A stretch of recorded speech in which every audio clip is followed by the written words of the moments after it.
नमस्कार, मैं हूं गुरपाल। आप देख रहे हैं टेढ़ी बात। हम हर एपिसोड में आपको एक नए मेहमान से मिलाते हैं।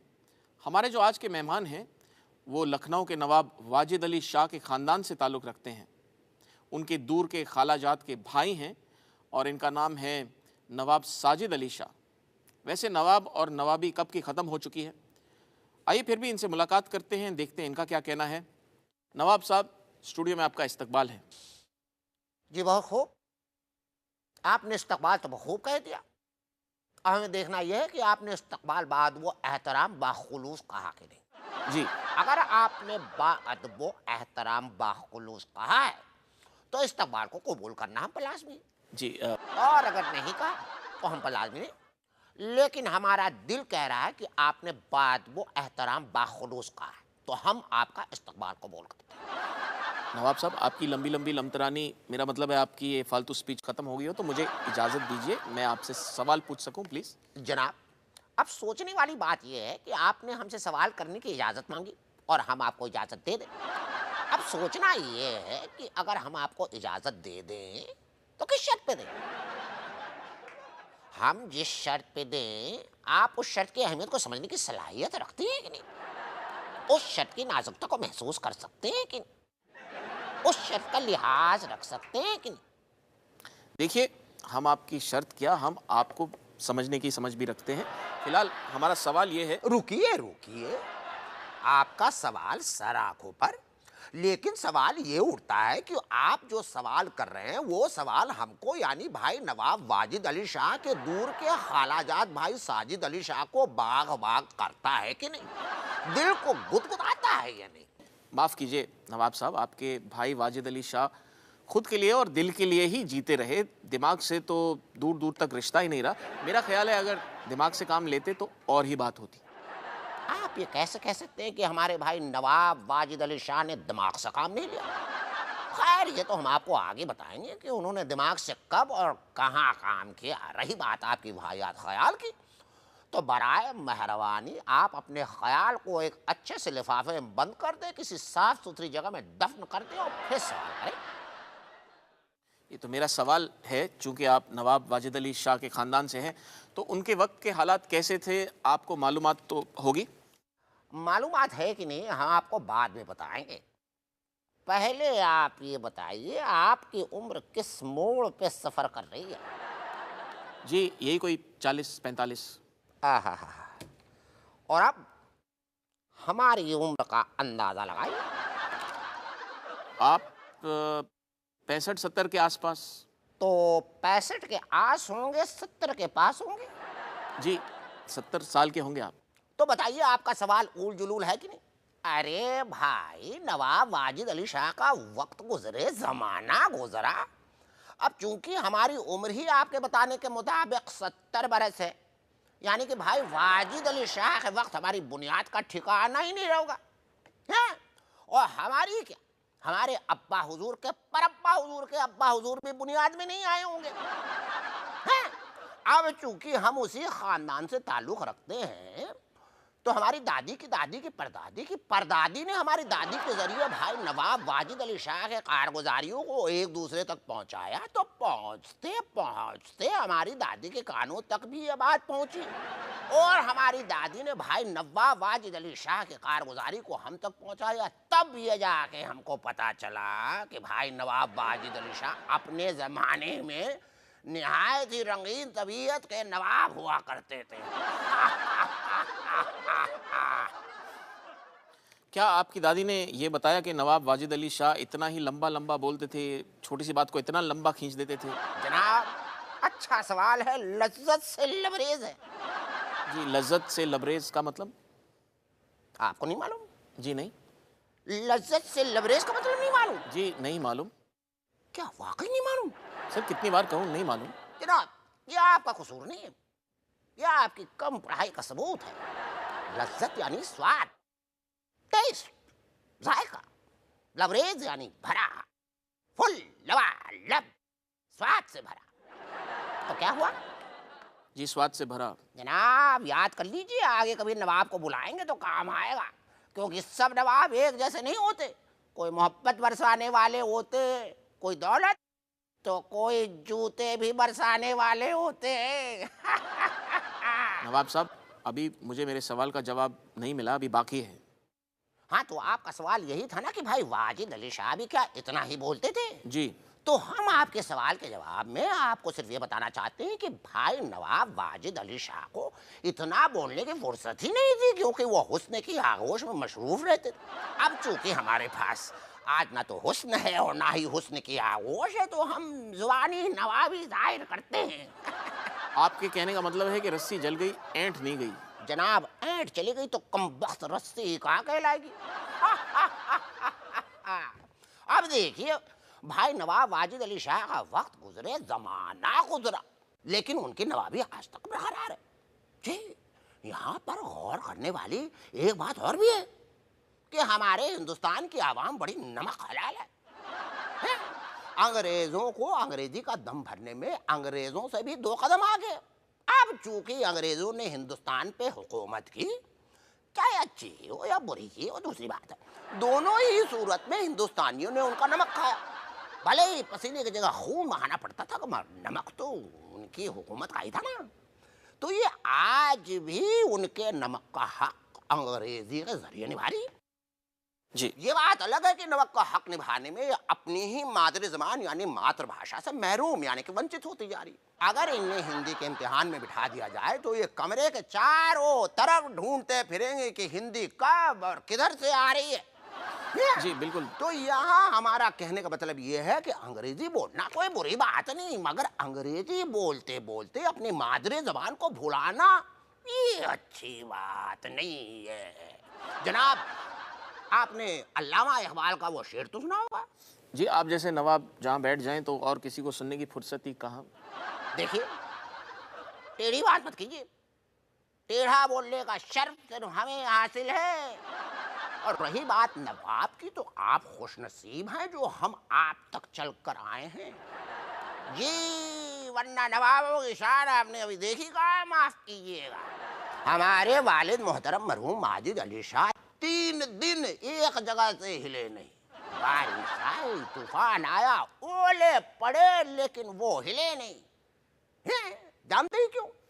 क्योंकि उनके पैर में जूता नहीं था और झुककर अपनी शान में गुस्ताखी नहीं करना चाहते थे। तो 3 दिन तक इंतजार करते रहे। जब जूता पहनाने वाले आया तो वो वहां से उठे। हाँ, तो हम कह रहे थे अल्लामा इकबाल का शेर था, खुद ही को कर बुलंद इतना कि हर तदबीर से पहले खुदा बंदे से खुद पूछे, बता तेरी रजा क्या है। इत्र है इत्र। अब गौर करने वाली बात यह है कि हमने आपको ये शेर क्यों सुना। वो इसलिए कि नमक हलाली अच्छी बात है, मगर इसके साथ साथ कोई करिश्मा क्यों नहीं किया जाता कि दुनिया मजबूर हो जाए हमारी जबान बोलने पर। मगर अफसोस कि यहाँ तो सब अपनी मादरी जबान को छोड़कर अपने अपने गांव की जबान एक दूसरे पे थोपने पे आमादा है। तो हिंदुस्तानी आवाम किसके जरिए निभा रही है नमक का हक? जी, आपके कहने के मुताबिक अंग्रेजी के जरिए। बजा फरमाया आपने, बजा फरमाया। अब आइए नवाब की नवाबी पे चलते हैं।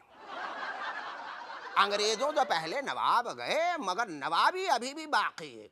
अब गौर करने वाली बात यह है कि पहले सूबे सूबे में नवाब हुआ करते थे, अब तो घर घर में नवाब, गली गली में नवाब, बस नवाबी होती है। तो हम क्या पूछ रहे थे, क्या होती है? जी, नवाबी होती है। जी, बजा फरमाया। मगर नवाब साहब, हमने आपको इजाजत नहीं दी। देखिए, सवाल कोई सवाल नहीं होता। आप मेरी बात तो सुनिए। कोई बात नहीं सुनी जाएगी। देखिए, आपको सुनना तो पड़ेगा क्योंकि आप जवाब देने के लिए आए हैं, मैं यहाँ सवाल पूछने के लिए बैठा हूँ। मैं आपसे एक सवाल कर रहा हूँ और आप 10 जवाब एक साथ दे जा रहे हैं। हम नवाब हैं, ईंट का जवाब पत्थर से देना हमारी फितरत है।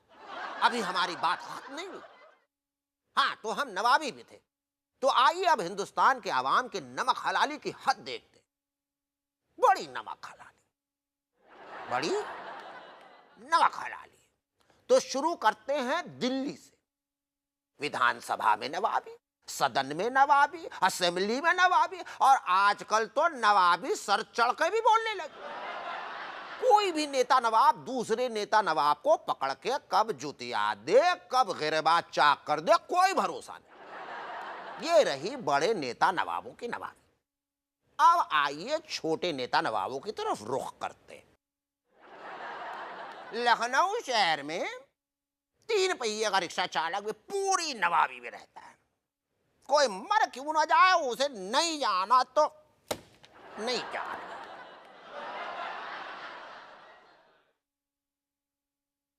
बस कंडक्टर लोगों से तमीज से कम नवाबी से ज्यादा पेश आता। ऐसा महसूस कराता है जैसे बस उसके वालिद मोहतरम की हो। रेलवे में नवाब जाने दीजिए, रेलवे में नवाबी, कानून के मुहाफिजों में नवाबी, हर जगह नवाबी। तो इससे पता चलता है हमारे मुल्क की आवाम सारे मुल्कों की आवाम से ज्यादा नमक हलाल है। तो भाई नवाब वाजिद अली शाह नहीं रहे, लेकिन उनके नवाबी अभी तक बरकरार है। जनाब इस्तकबाल कहने में कमाल है, कमाल। नवाब साहब, हमने सुना है कि आजकल नवाबों के खानदान वाले बहुत ही मुश्किल से गुजर रहे हैं। हाँ, गुजर तो रहे हैं, कम वक्त आसानी से कौन गुजर रहा। आमाल जो अच्छे नहीं, वैसे आप भी गुजरोगे अजहद परेशानी के साथ। देखिए नवाब साहब, बीच में दखलंदाजी पसंद नहीं। नवाब साहब, मैं गुजर जाने की बात नहीं कर रहा हूँ। मेरे कहने का मतलब है मुश्किल के दौर से हालात गुजर रहे हैं। तो अब गौर करने वाली बात यह है, खता किसकी, कसूर किसका? रहने दीजिए जी, खता भी मेरी, कसूर भी मेरा। क्यों? क्योंकि मैंने अपना सवाल मुकम्मल नहीं किया ना। मैंने मुकम्मल नहीं, मुकम्मल। मुकम्मल मुकम्मल जी, वही तो मैं कह रहा हूँ, मुकम्मल। कहिए। मुंह मुँह मुकम मुकम मल मल मुकम्मल जी, मुकम्मल। जाने दीजिए, आप कभी नहीं सीखेंगे। लगता है नुक्ते से आपका उतना ही फासला है जितना आजकल के बंदों का खुदा से। देखिए मैं आपके बस की बात नहीं है। आप भी उस दुम की तरह हैं जो लाख कोशिश के बावजूद सीधी नहीं होती। नवाब साहब, हमने ये गलती मान ली है। आपने माना, हमको खुशी नहीं हुई, तकलीफ हुई, अफसोस हुआ कि एक नवाब के सामने कम दिमाग, कम अक्ल, जिसको अपने ज़बान पर काबू नहीं है। अब गौर करने वाली बात यह है कि इस खता, इस कसूर की हम आपको सजा दे तो कैसे दे? आप उसका वजन उठाने के लायक है कि नहीं? और अगर नहीं है तो कमबख्त यहाँ भी हमारी तौहीन होगी। दुनिया कहेगी कि नवाब ने मरे को मारा। जी, आपको तकलीफ उठाने की कोई ज़रूरत नहीं। कुछ देर आप यूं ही बोलते रहेंगे तो मेरा ख्याल है सुनने से बेहतर मर जाना ही होगा। अब देखिए, ये हुई ना पेचीदगी वाली बात। अब इस बात पे गौर करने वाली बात यह है कि आपने कहा सुनने से बेहतर मर जाना। क्या क्या क्या फरमाया था आपने? जरा मुकर्रर यानी कि दोबारा। जी, सुनने से बेहतर है मर जाना। बजा फरमाया आपने। तो जनाब, अगर आपके कानों में सुनने की आदत नहीं है, या आपके कान के पर्दे जवाब दे चुके हैं, या फिर हमारे बातों का बोझ उठाने में कमज़ोर हैं, तो फिर क्या नवाब को अपनी कमज़ोरी बताने के लिए बुलाया? नवाब साहब, पहले आप सवाल सुनिए फिर उसका जवाब दीजिए। एक बात हम आपको यहाँ बताना चाहेंगे कि हम अपनी वालिदा के शकम से ही नवाब हैं। जी, हमें सुनने की आदत नहीं है। एक बार का वाकया है, सुनकर खुद गीला मत कीजिएगा। हाँ, तो हम फरमा रहे थे, हमारी वालिदा मोहतरमा बताती हैं। आपकी वालिदा मोहतरमा अभी जिंदा है, मतलब अभी हयात है? तो आप क्या चाहते हैं, हमारी वालिदा जिन्होंने इतने नेक साले नवाब को पैदा किया वो खुदा को प्यारी हो जाए, और आप जैसे आम लोग हमें यतीम कह के हमारा मजाक उड़ाए? वालिदा हमारी बाहयात है। देखिए, हमारा वाकया पूरा होने से पहले आपने ब्रेक ले लिया था। अब बीच में बोलिएगा नहीं, वाकया पूरा होने दीजिए। हाँ, तो हम क्या बोल रहे थे? वाकया पूरा होने दीजिए। बजा फरमाया। तो वाकया यह है कि हमारे वालिद मोहतरम। आपके वालिद भी जिंदा हैं? देखिए, इससे पहले हमारे गुस्से का पारा बुलंदी पे आए और आपकी बर्बादी का सबब बन जाए, बेहतर होगा आप अपनी जुबान को बंद रखें और बराए मेहरबानी हमारी वाकया बयानी से खामोशी अख्तियार करे रखें। तो हमने क्या कहा? खामोशी इख्तियार करे रखें। ये बजा फरमाया। ये आप बजा फरमा कर ही हमारे गुस्से को ठंडा कर देते हैं, वरना खुश हो। हाँ, तो वाकया ये था कि एक बार हमारे वालिद मोहतरम हमारी वालिदा मोहतरमा से टेढ़ी बात से पेश आए। अब गौर करने वाली बात यह है कि ये बात हमारी वालिदा मोहतरमा ने ही हमें बताया कि जब हमारे वालिद मोहतरम ने हमारी वालिदा मोहतरमा को टेढ़ी बात से नवाजा तो हमसे रहा ना गया, हमसे सुना ना गया, और हमने अपने पैरों को शिकम में ही उछाला। वालिद मोहतरम गिरे और अपने 31 दांत आज तक ढूंढ रहे हैं, मगर सारी तरकीबों के बावजूद दांतों से अब तक बेहाथ हैं। नवाब साहब, आप बताना क्या चाह रहे हैं? आप जैसे कम पढ़े लिखे लोगों को हम जैसे नवाब कुछ बताएं, ये तो तौहीन नवाबी है। चलिए तो इसे तौहीन नवाबी ही समझकर बता दीजिए। अब सोचने वाली बात यह है कि आपने तौहीन नवाबी को गाजर का हलवा समझ लिया या फिर किसी हलवाई की दुकान की बर्फी। मिसाल भी दे रहे हैं तो इतनी सस्ती। जनाब, सस्ते लोगों को महंगा मिसाल देना उनका हाजमा खराब करता है। आप हमें सस्ता कैसे कह सकते क्योंकि हम खास हैं, आप आम हैं। हैं? आम और खास का मतलब? आप हमें देख लीजिए और अपने आप को देख लीजिए, जवाब मिल जाएगा। जी बजा फरमाया। खबरदार, हमारा तकिया कलाम हमारी रियासत का हिस्सा है, इसे छूने की कोशिश दोबारा ना करना। आपके कहने का मतलब है जो आप बोलेंगे वो आपका है? हम नवाब जो हैं। नवाब साहब, कोई जंग तो खुद तो लड़ते नहीं थे आप, दूसरों के बल पर लड़ते रहे। आप तो मतलब अयाशी में ही अपना नाम कमाते रहे ना, इससे पता चलता है आप में कोई ताकत नहीं है। पहले तो हम आपको ये बताना चाहेंगे कि आप हमारे जाहो जलाल को ललकारिए मत। दूसरी बात गौर करने की है कि मार काट की लड़ाई से ज्यादा अय्याशी में ताकत की जरूरत होती है। बगैर ताकत लड़ाई तो लड़ी जा सकती है, मसलन दिमाग से, मगर अय्याशी तो ताकत की है। इसलिए हमारी ताकत की तरफ उंगली दोबारा उठाने से पहले सोचिएगा जरूर।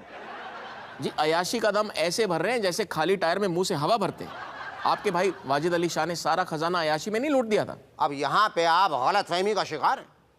भाई नवाब वाजिद अली शाह ने खजाना लौटाया नहीं, वो हुस्न के आशिक थे, जो पसंद आता कीमत देते और उठा लेते।